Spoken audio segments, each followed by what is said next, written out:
Good morning.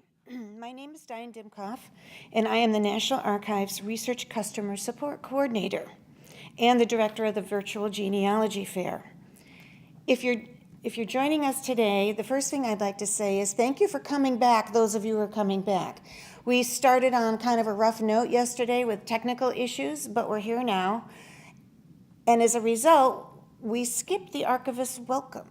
That's the Archivist of the United States. And so, to make up for that, we're going to bring him to you now with a welcome to the Virtual Genealogy Fair.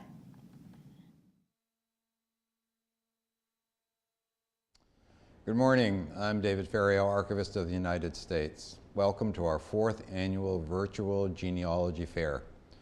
What began in 2005 as a one-day event in the lobby of our research center here in the National Archives building has grown into a 2-day live broadcast with staff from around the nation sharing their knowledge about our holdings and their research strategies.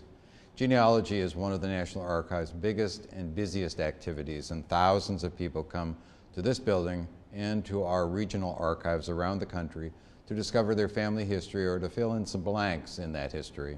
I did. I'm the grandson of Italian immigrants and great-grandson of Irish immigrants. Shortly after I arrived at the archives in the fall of 2009, I used passenger lists to discover that my grandfather at age 15 arrived in Boston from Naples aboard the ship Commonwealth on March 22, 1903. My grandmother, Antonia Giorgio, also from Naples, arrived on March 8, 1909 aboard the Romantic. Many Americans have stories like mine, and you too have your own. As you enjoy this genealogy fair, I encourage you to visit our website, archives.gov. We have many resources for you online. Review our growing number of videos of Know Your Records programs, an ongoing series of free public programs created to show how to use U.S. federal government records held at the National Archives for historical and genealogical research. We are now up to 47 on our YouTube channel, U.S. National Archives. Research the hundreds of thousands of records in our National Archives catalog to find documents of interest to genealogists and make tracing your family history easier. Read our quarterly journal, Prologue, especially the section entitled Genealogy Notes. Follow the latest genealogical topics on the Research at the National Archives page on Facebook. And connect with the National Archives on Twitter using the hashtag shown on the screen. Over the 2-day virtual genealogy fair, we'll offer 11 sessions. We'll discuss online resources, tools to help with your research, and basic genealogical research techniques. We listened to what you wanted, and 4 of our presentations cover new ground: underutilized records of interest to genealogists, a virtual walk through the NARA History Hub and its brand new Q&A platform, opportunities for you to participate in our online catalog through the Citizen Archivist Initiative, and the latest accessions at the National Personnel Records Center in St. Louis.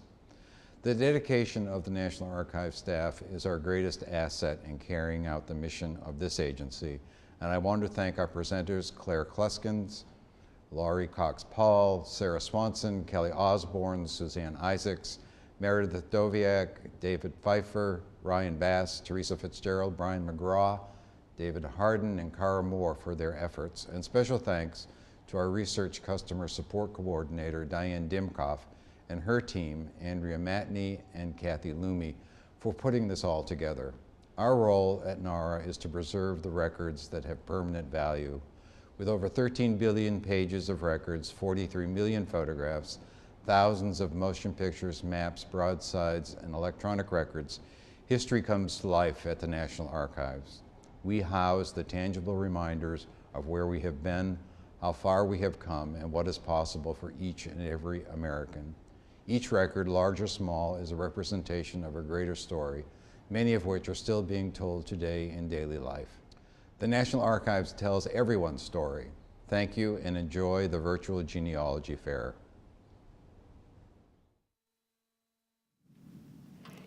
Thank you. We just heard from the Archivist of the United States, David Ferriero, and I hope that you will be able to join us for all day today for our sessions. Before we begin with the first session, I have 3 helpful hints.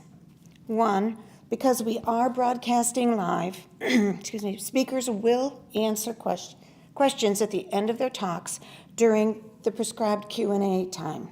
You can submit questions for a speaker from this YouTube page using chat. For captioning, open a separate browser, then go to the 2016 Virtual Genealogy Fair page. From there, you will find the schedule and handouts. Locate the current session and then click upon its opening link, captioning link. Finally, please note that the video presentations and handouts will remain available on the Virtual Genealogy Fair page until after the event. From our website, you can also find previous Genealogy Fair video and handouts. We're now beginning our second day of sessions, and this is session number 7.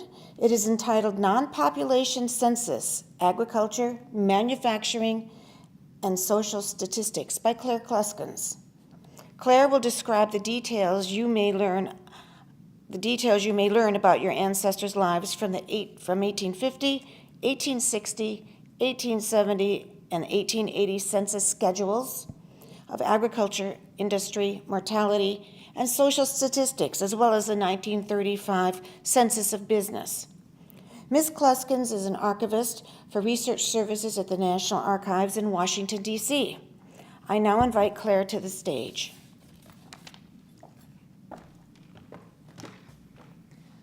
Good morning, and thank you for joining us today.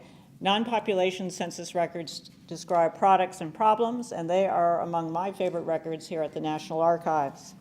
We will start first with, we will be discussing today the mortality, agriculture, manufacturing and industry, social statistics, the defective, dependent, and delinquent classes, and the 1935 Census of Business. We'll start with the mortality schedules. The mortality schedules record the people who died during the census year, that is, during the year ended June 1st of 1850, 1860, 1870, 1880, and for 5 jurisdictions, 1885. This means that when you find someone in the mortality schedule for that is listed as having died in October, for example, say in the 1850 mortality schedule, that's not October of 1850, that's October of 1849. So keep in mind the census year as you look at the mortality schedules. So the mortality schedules are very important because they may be the only record of death or even of the existence of some people. In a study that I did several years ago, I found that they record people for whom that there is no death record or gravestone. The 1860 Geauga County mortality schedule lists 52 people for whom there is no gravestone or other record of burial in that county. It may also be the only census record for some people. Again, the same county, the same schedule lists 58 children born after the 1850 census whose only census record is the 1860 mortality schedule. It might be the only record of their birth in sort of a general way as well, because there were no birth records in that area at that time. So the mortality schedules may be the only record of existence for children who have no gravestone. Of course, there may be alternate record of possibilities, such as mentioned in the newspaper or baptismal records. Nonetheless, these are very significant records. They are online, and you can find them on Ancestry.com and probably other websites, as indicated in my handout. On Ancestry.com, they're listed as U.S. Federal Census Mortality Schedules 1850 to 1885. And when you go into online databases, I recommend that you not just plunk in the name into the search field and go away if you get no results.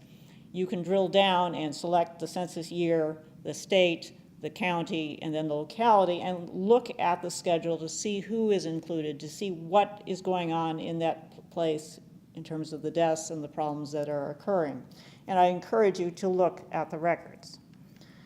So this is an example for 1860 for Chester Township, Geauga County, Ohio. That's all the deaths in that one township. We'll look at it a little more closely here.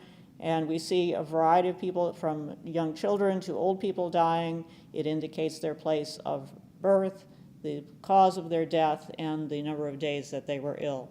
And there are variations in this form from 1850, 1860, and 1870, but essentially this is the same information provided on each form. In 1880, and then for 1885, for Colorado, Florida, Nebraska, Dakota Territory, and New Mexico, the schedule changed in its physical form. And you might wonder, well, why those 5 locations? Well, the federal government offered matching funds to the states if they took an 1885 census, and only those 5 jurisdictions agreed to do so. So looking at this a little more closely, we see the first several lines indicate the people who died, and just like the population census for 1880, it also provides the place of birth of the person's father and mother. So even though they're dead, you still get that information. So that's an awesome thing there. As well, of course, again, the month that they died, the cause of death, and how long they had been ill. It also gives you the physician, the attending physician that was taking care of them at the time they died. And for those of you who had physician ancestors, this is a way of learning more about that physician's medical practice. Finally, towards the bottom of this page here, you see that there is a separate section which says transferred from the public record. So the enumerator went to the courthouse to find out who else died in this township who did not have family living there at the time of the taking of the census. So you get a few additional people as well.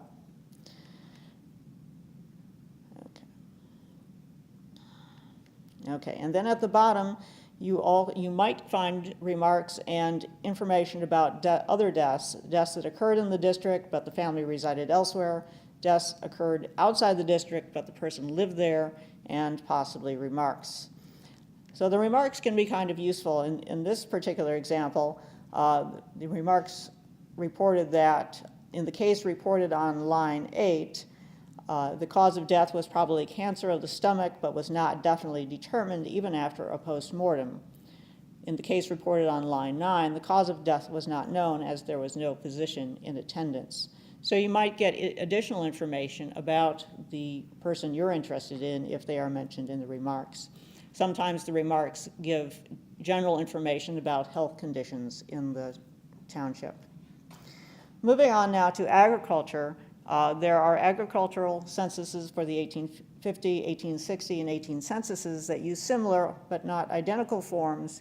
In 1880, there is a new form that was again used in 1885 for the 5 jurisdictions that elected to take a census.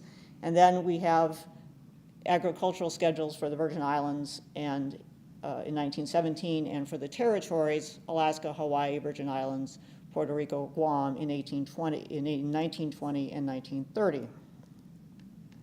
So when you're looking at online on Ancestry for these, they are listed as selected U.S. Federal Census non-population schedules 1850 to 1880, and then the New York ones are separately listed in their own database. And again, I encourage you to not just plunk in a name into the search field, but to browse and to select the census year, the type of schedule, the state, the county, and drill down to that locality to see what's going on where your ancestors lived. And remember always, as I mentioned yesterday, that the names are not always spelled in the census as you expect to find them, so it's worth doing it the hard way if you wish to view it that way. So the agricultural schedules for 1850 through 1870 are 2-page forms. So you start on the first page where the names are, and you go across the line with the information for that person, and then you click or scroll to the next page and continue on that same line for additional information about that person's agricultural pursuits. So we have here at the top of the page James Hunt, who had 14 acres of improved land worth $600. He had $100 in farming implements and machines, 2 horses, 2 milk cows. The total value of his livestock was $150.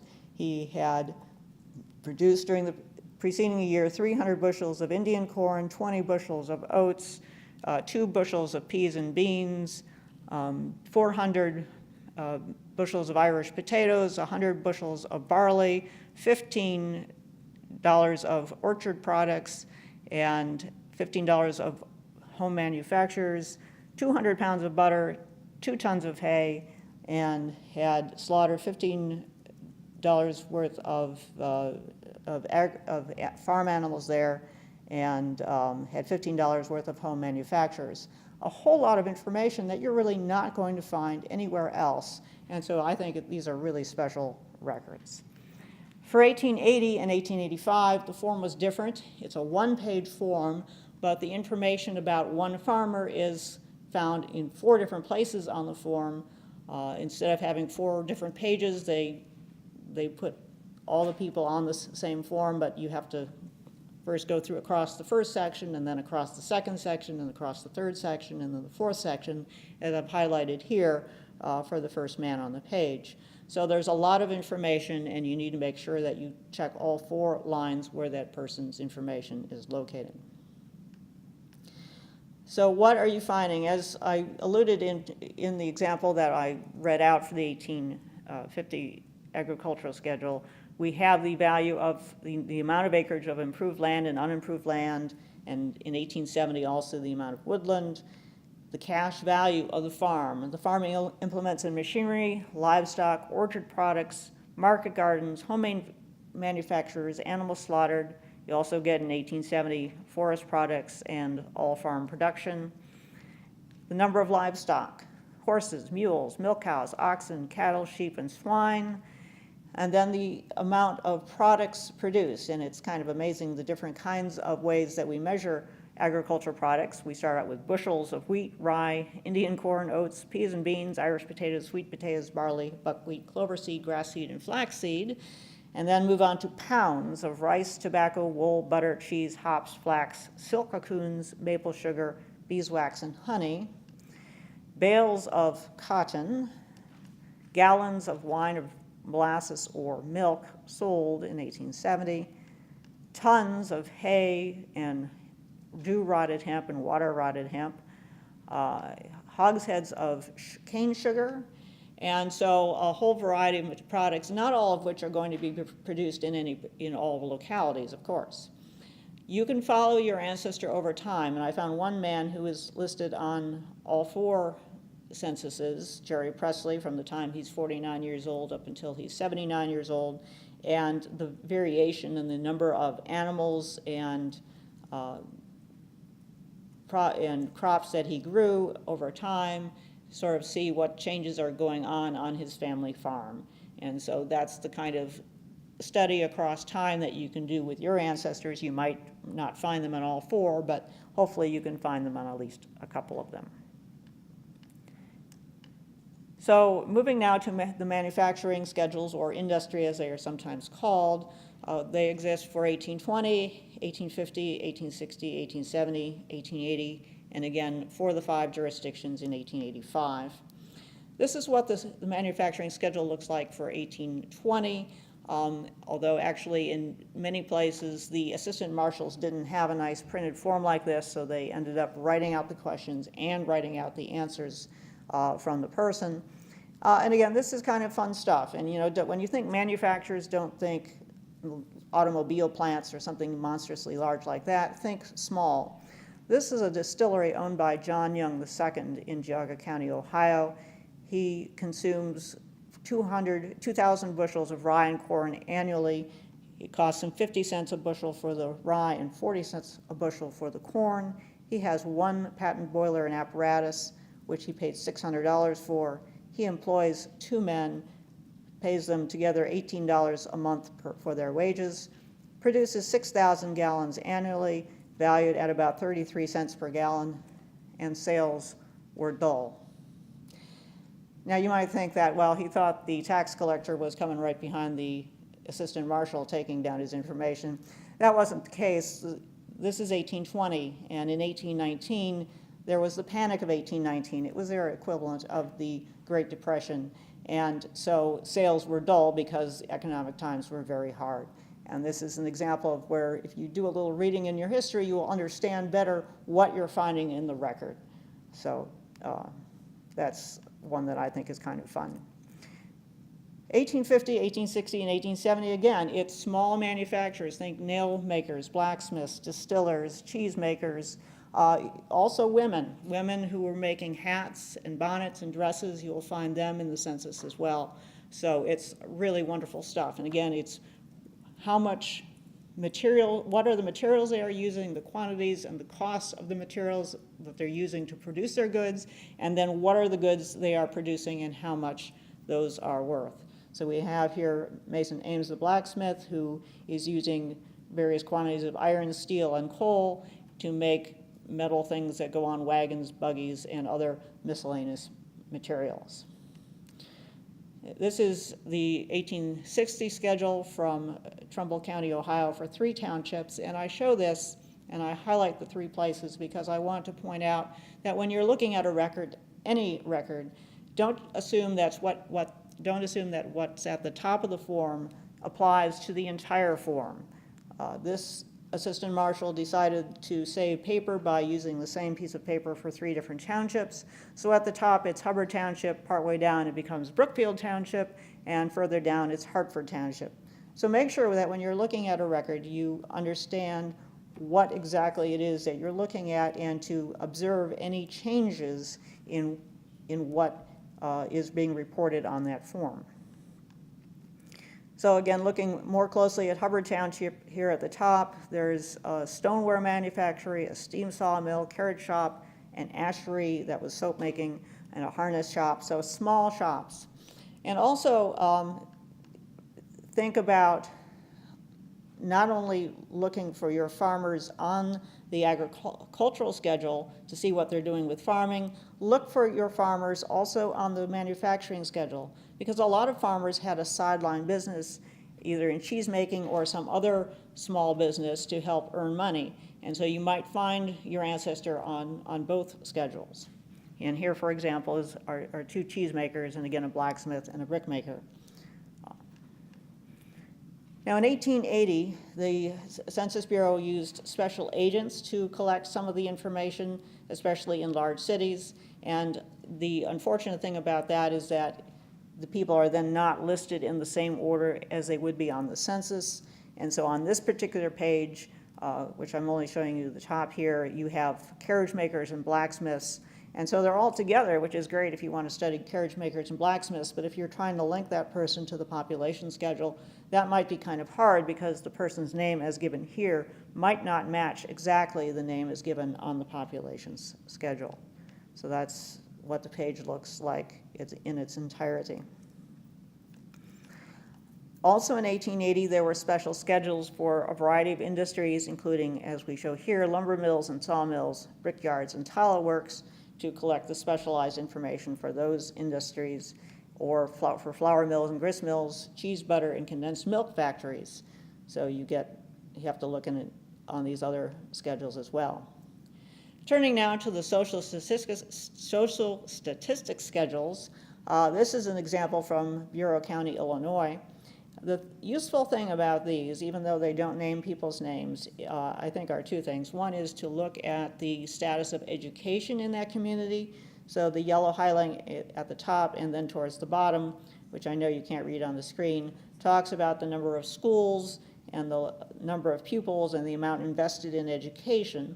The yellow highlighting in the middle talks about the churches, and it indicates the denominations of churches, the number of people that the church building can seat, and the value of the church property.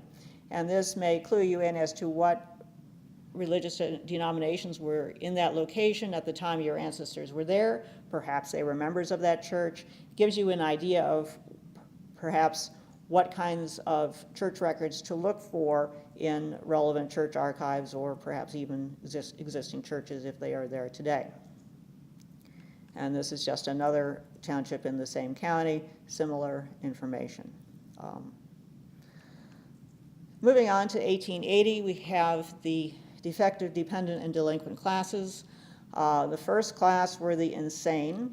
Now in these schedules, a useful thing to point out is, of course, these people are also on the population census, and the part of the special schedules that will help you link that person to their family on the population census, if it's not obvious already to you, is at the very left, and I've highlighted it. It's the dwelling number and then the family number.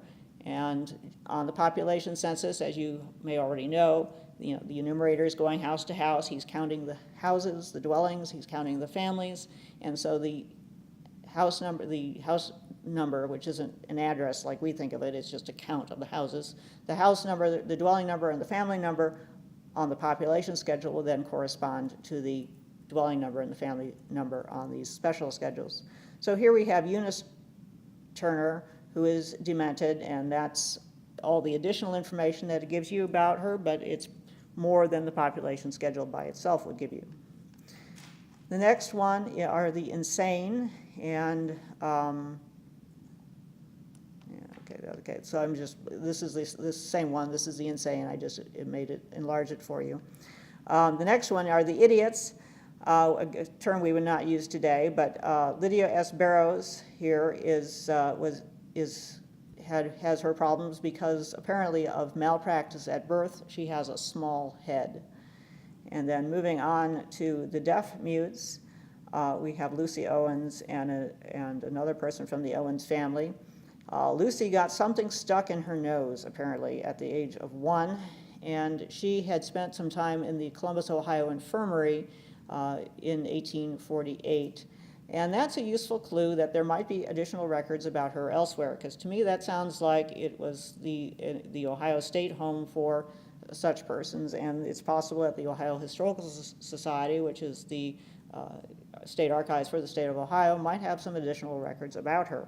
So use the clues that you find in the records to help you locate additional information. Moving on to the blind, we have 2 individuals here who are said to, one got blind because of exposure, the other is blind because of heredity, and it indicates the age at which they became blind. So then, with the population schedule, you can see how old they are now, how old they were when they got blind, you'll know how long they've been blind. So some good additional information there. Homeless children is not a new problem for the 20th century. It existed in the 19th century as well, and so we have several children here in this location, including the Shores family, 4 children who had been homeless since 1878. They are also on the population schedule. All these folks are on the population schedule, and it tells you which households they're in, and they were all in different households as indicated on there. I'm sure that none of you have ancestors who were inhabitants in prison, but just in case, there are also a list of the inmates and various information about them. And finally, the 7th class are the paupers and indigent inhabitants in institutions, poorhouses, or asylums, or boarded at public expense in private houses. A lot of counties had a place called the county infirmary. It was the county home where poor people went to live because their families couldn't keep them or whatever the reason was. Those folks are on the population census, of course. They were also here on this schedule, the pauper schedule, which gives you a little additional information, such as how long they've been in the county infirmary. And one lady here, Frances Fleming, had been there since 1868, which is certainly a long time. And it tells you their original township of residence before they came to the county home. This is the same people on the population schedule. In the left-hand column over here it says county infirmary, so that gives you a clue that maybe you should look for them in the special schedule. But again, the special schedule gives you some additional information that's not listed here on the population schedule. So all the same people are in both places. Moving now to the 1935 Census of Business, we published 6 microfilm publications for the 1935 Census of Business, of which I think 2 have a genealogical value in particular. One is National Archives microfilm publication M2067, the Schedules of Miscellaneous Enterprises, and the other is National Archives microfilm publication M2068, Schedules of Motor Trucking for Hire. Every National Archives microfilm publication has a number and a name, And that's what you're seeing here. These are arranged by state and then by county and then by locality. And we'll look first at the schedules of miscellaneous enterprises, which are really miscellaneous and you never know what you're going to find. And I've really never wrapped my head around what exactly they were trying to include in this category. It's a 2-page form. This is for the Ohio Pail Company is the name of the owner. The local name is the Geauga Country Club. They employ 4 people and paid a total of $2,040 in salaries during the year. This is a golf course, so naturally all 4 people are employed during the warm months up there in Ohio, and it's signed toward the bottom by Art Chalmers, the golf pro. Another example here is a camp operated by the YMCA out in the country. They have a total of 16 employees, 13 men and 3 women, and it gives you the amount of their salary during the year. Not surprising, because it's Ohio, it's only a summer camp, so most of the people are employed only during the summertime, a few year-round to keep things operating, and it's signed by the assistant treasurer. And finally, our final example is the Blue Swan Club in Cleveland, Ohio, which is a beer parlor, and it has 2 employees and gives the total amount of their salary. Employs 2 people year-round, and it claims to be a nonprofit organization for recreational pursuits and cultural entertainment. So, moving on to the schedules of motor trucking for hire. Don't think large trucking companies, think mom and pop with 1 truck, with pop driving. This is the H.J. Lee Trucking Company in Chardon, Ohio, and going on to page 2, it gives us the amount of the operating revenue and his expenses for employees and other operating expenses, how many people he employs, 1 himself, and then we go to page 3. If it was it indicates at the top, and it's hard to see, that he has 1 employee year-round himself, and then if it was a large organization, you would have additional information on the 4th page, but he's only got himself, and he signs it down there at the bottom. So the schedules of motor trucking are kind of fun. You know, there aren't that many people in the trucking industry, so it's not that hard of a thing to look for on the microfilm, but I think they're kind of fun. And where else are you going to get that information, right? So the history of the United States Census, you can find a lot about the history of the census and the various forms that were used on a web, in a PDF on the Census Bureau website. It's given on your screen there. Wonderful book, tells you more than you will probably ever want to know about the census, but it really is a wonderful book. And on our own website, we have a variety of non-population charts and forms, as well as population census forms and other forms given at the URL at the bottom of your screen now. So I hope you'll make use of those, and those forms will help you read the questions that are asked on the form when they are hard to see when you're looking at them online or on microfilm. And I am now open for questions. Okay. Sorry, everybody. Hi, this is Andrea while Diane has that frog in her throat. So we do have at least 5 questions that I grabbed. First one, how many states are in the manufacturing and so forth? Well, I don't have that answer memorized, but we have on our web page, and it's the link is given in the handout, a web page that talks about the non-population censuses, and at the very bottom of that page gives you link to pages that are about each individual state and territory so that you can see what is available.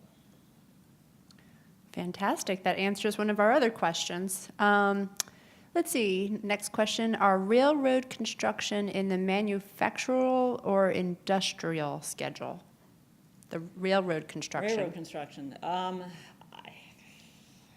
The construction is not really manufacturing.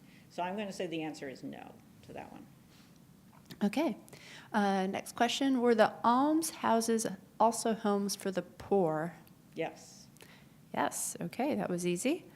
Let's see, and someone says, they thought you mentioned this earlier, but where do we find the actual records online at Ancestry.com, or do they just have the indexes there? Yes, the Ancestry has the actual records online. Great. Latest questions that came in, would taxi cab businesses be included in the motor trucking schedule in 1935 business census? No, the taxis would not be in motor trucking for hire. This is hiring out trucks to transport stuff. Okay. Last question so far, while we're waiting for more. The 1870 census with the column, they're asking, can you ask about the 1870 census with the column denied the right to vote? That column would relate, I assume that the person was probably living in the South and was probably a former Confederate who was denied a pardon of some sort.